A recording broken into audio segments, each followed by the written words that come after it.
Good afternoon, everyone, and welcome to today's edition of NMH at 1. I am your host, Priska Nyolo, and thank you so much for joining us on this Monday afternoon.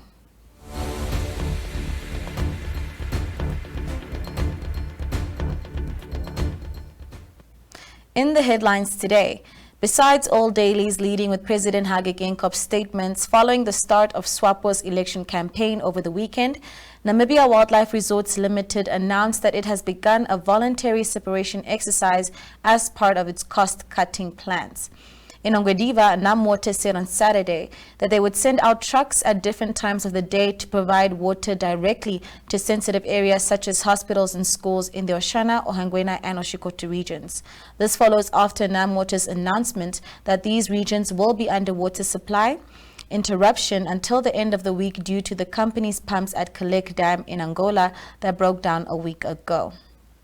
From Rundu, former People's Liberation Army of Namibia combatant and veteran journalist Elia Alemi Muremi, who died on the 4th of October, was laid to rest at a family cemetery at Haisisira village in the Kavango West region on Saturday. The late Muremi was accorded a state funeral. And now we move on to our COVID news. Yesterday, the Ministry of Health and Social Services announced COVID-19 data for Saturday. Namibia up to Thursday tested more than 107,000 people for the novel coronavirus. On average, 901 new tests were being processed per day. These numbers exclude almost 6,000 swabs retested since local detection.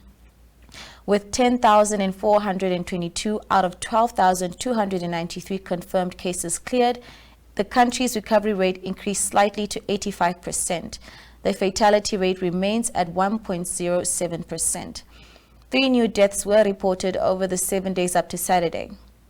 And people quarantined since March now number more than 17,000. By Saturday, 971 spaces in official quarantine facilities were occupied. In the week up to that, 16,297 individuals exited quarantine, while 1,675 new entries were recorded by health authorities. Please do stay safe and do your bit to help flatten the curve and prevent a second wave.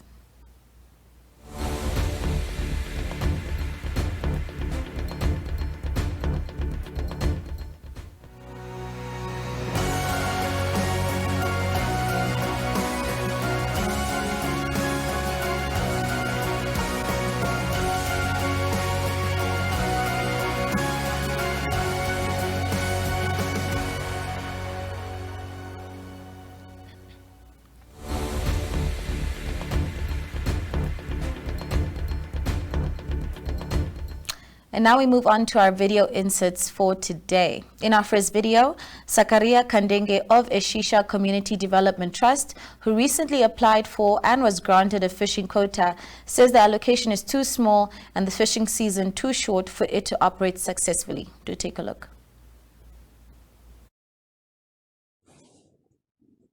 My name is Sakaria Kandenge and I'm the Managing Director for Eshisha Development Organization. Eshisha Development Organization is a nationwide non-governmental organization which is working towards national development goals for all Namibians.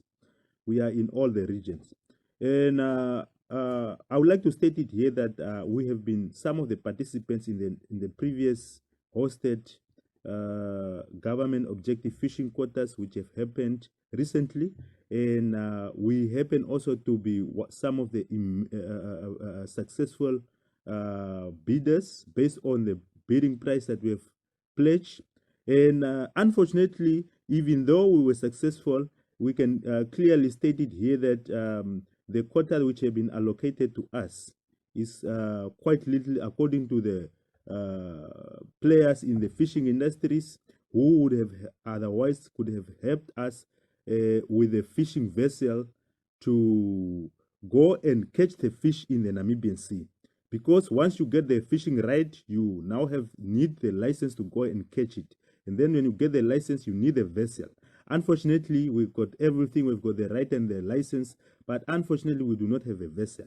And we went to various stakeholders and various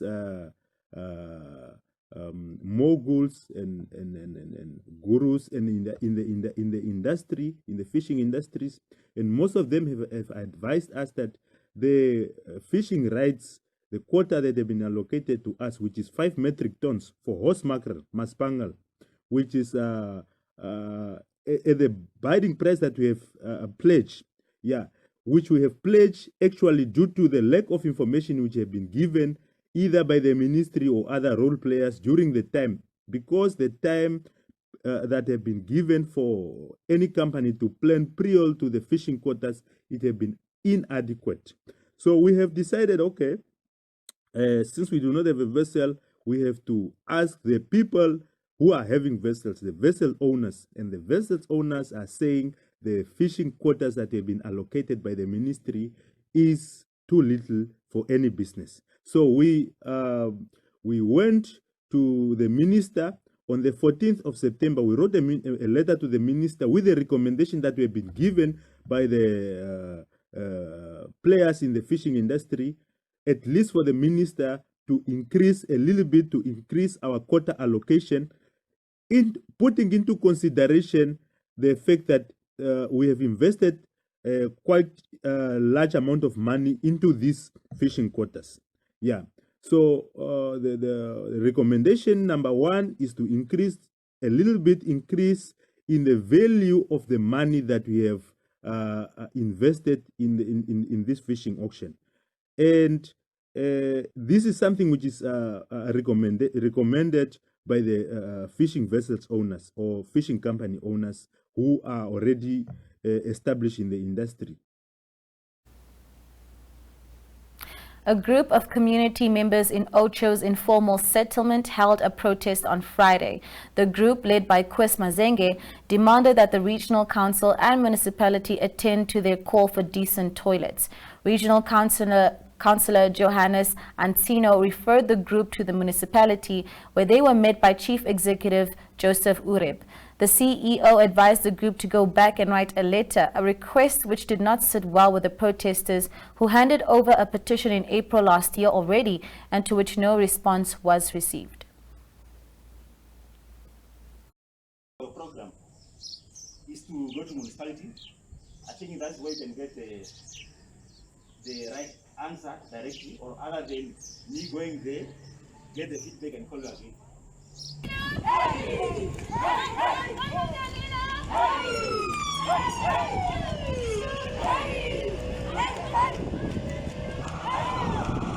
On the 29th April last year, the very same group was here. All these years since 1997, I'm leading demonstrations here. I have newspapers.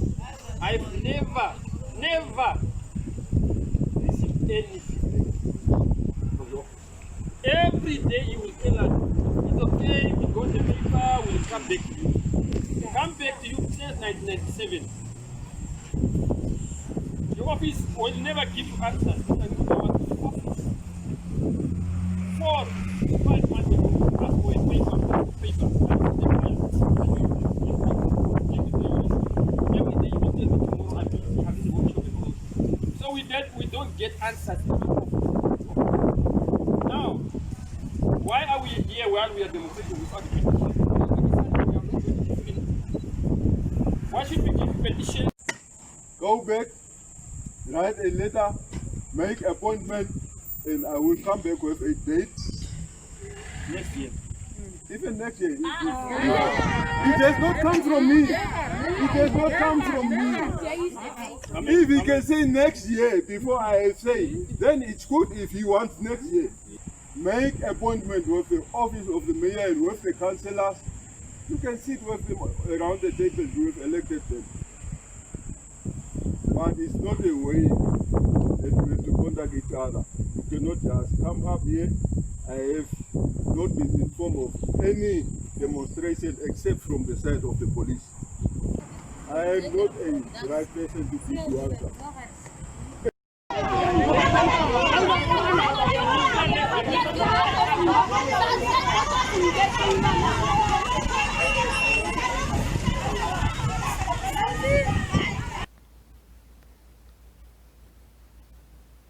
Moving moving on to school sport news. This weekend, the annual inter-high between Windhoek High School and Windhoek Gymnasium took place, with rugby, netball, hockey and soccer on the menu.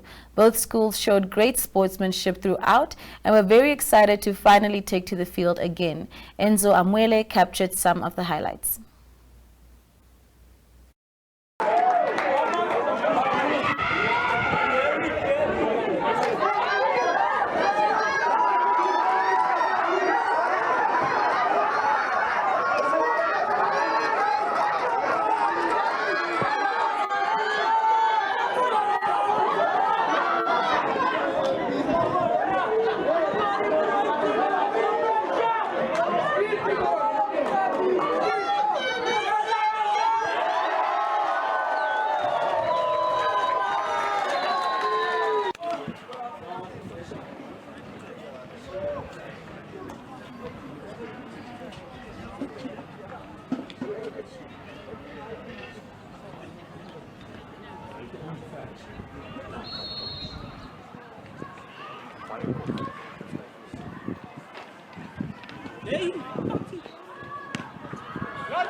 Ek speel in die onder 14 A-span van Windhoek Gymnasium.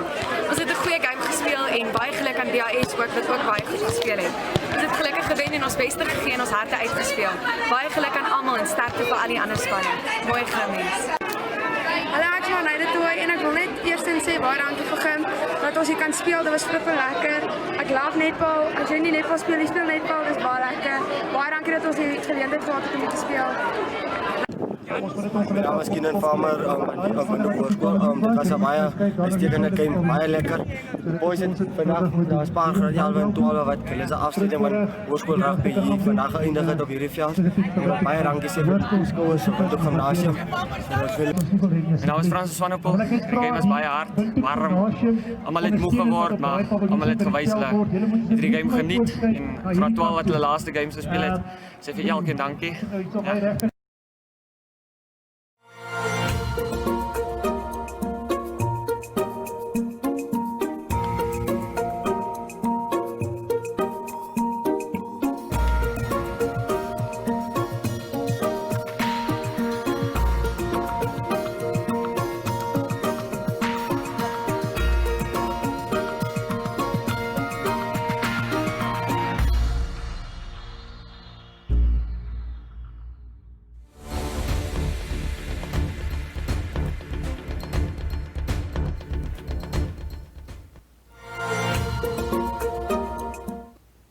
And now we move on to our newspaper dailies for today.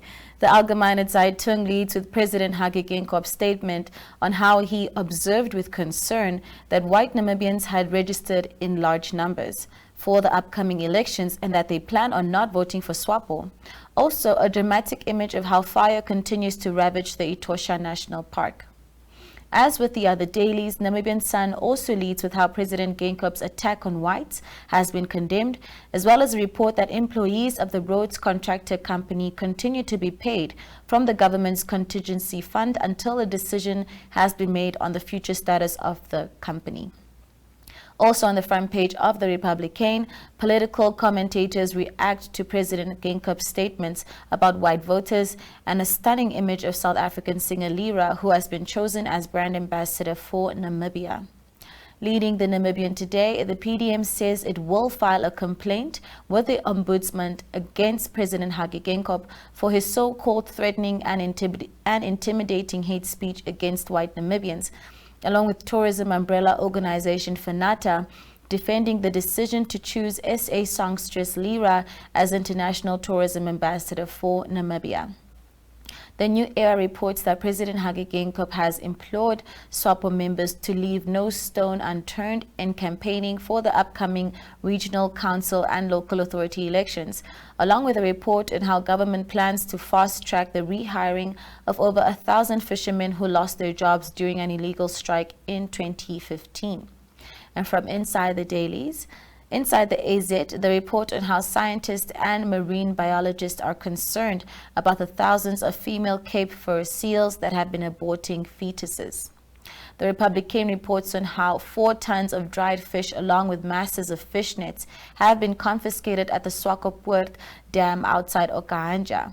28 people have been fined almost 22,000 Namibian dollars for this illegal activity. Inside the Namibian Sun, Ogonetlage reports that Belgian company Challenge Air SA has rejected a settlement offered by Air Namibia, citing mistrust in the airline's ability to make good on its 400 million Namibian dollar debt. And inside the Namibian, the city of Windhoek issued certificates to 730 Ochimwisi residents, acknowledging the occupation of municipal land.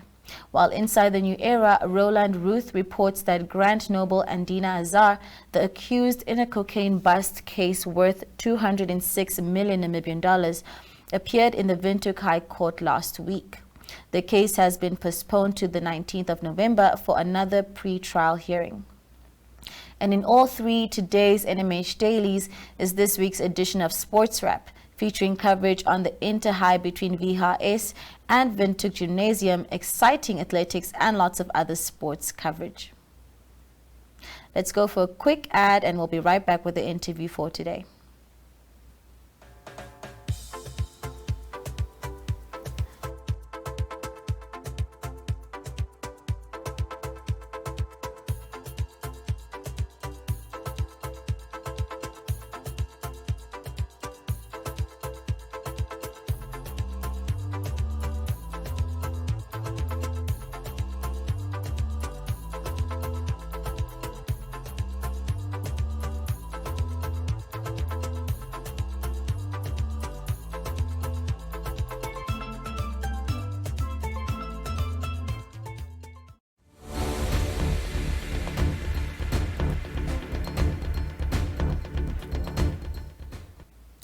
In our interview segment today, Kenya Kambowe, our correspondent in Rundu, spoke to Red Force Debt Management CEO Julius Nyamazana about the news that Urban and Rural Development Minister Erastus Utoni decided to cease the operations of Red Force, which is contracted for 3 years to collect debt owed by Rundu residents and institutions. Rundu Town Council enlisted the services of a debt collector after it failed to collect over 300 million Namibian dollars from defaulters. To terminate or to suspend your activities as Red Force in Rundu? It came as a shock to us, and as the minister said, that and you have quoted on TV that it must be terminated. It's a shock to us, and the only communication we have is not a termination, but it's a suspension of the operations dated starting from the 9th of October to the 1st of December. And the letter is clear. it has reasons in it why the suspension has to happen. So I don't think it's a termination. The termination letter, we have not received it as yet. We have received a letter which is talking about suspension of services from the 9th of October to the 1st of December. Then thereafter, we don't know what the minister is going to pronounce himself. And this letter was sent to us by the minister's representative, and not the minister himself. So I would still refer you back to the minister's representative or to the minister himself. Because as of now, the communication we have is suspension of operations. You have set up shop already in Rundu, and the minister will still have to review the agreement.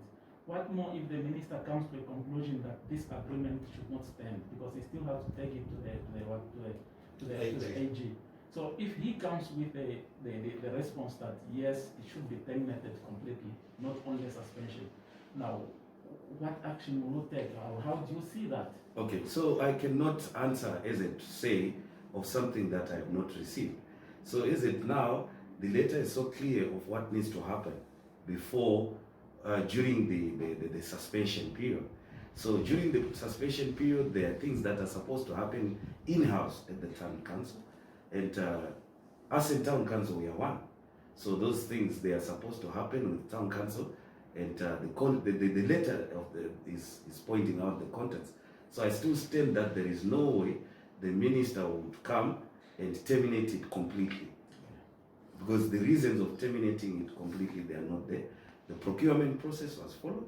The documentation, the advert of the tender is there. Our submission is there. Our invitation to come and present to the council, which is Mr. Kandema and his managers, is there. And then above all, there is an award letter. So we did not just come to set up an office in Rund without any instruction or without any invite from anybody. So it would be wrong to say the minister will come and terminate completely. I think I cannot answer on that one as it now. Only up until the minister has pronounced himself in writing that he is terminating the contract completely, then we will act from there. Maybe clarify a little bit on how you collect the revenue. How do you collect the revenue? So the process of collecting revenue is not how people perceive it from the outside. Firstly, we engage the customer and we understand what are the challenges the customer is facing, and we enter into an arrangement. If that customer makes an arrangement, then we are already collecting. And then there are instances that you engage people and invite them to come and make payment arrangements, and maybe people, they refuse.